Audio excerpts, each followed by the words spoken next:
Hello গিন্নি, সামনে তো পুজো। বাংলাদেশ থেকে 1000 টন ইলিশ উপহার আসবে। তোমার হাতে সর্ষে ইলিশ খাবো, গরম ভাত, সাথে নেবো এক পিস মাছ।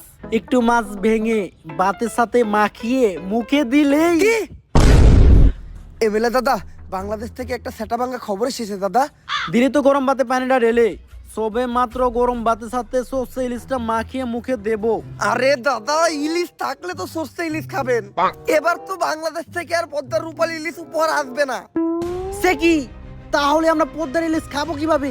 এর প্রতিশোধ আমাদের নিতেই হবে দাদা। বাংলাদেশে এমন কিছু রপ্তানি বন্ধ করতে হবে যেটা ছাড়া বাংলাদেশ আর বাংলাদেশ থাকবে না। সেটা কি?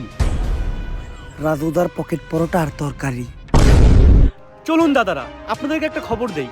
বাংলাদেশ থাকবে না, থাকবে না বাংলাদেশ। আজকে আমি শোকাহত, আজকে আমি চিৎকার করব না, আজকে আমি রাখবো না। বাংলাদেশ থাকবে না,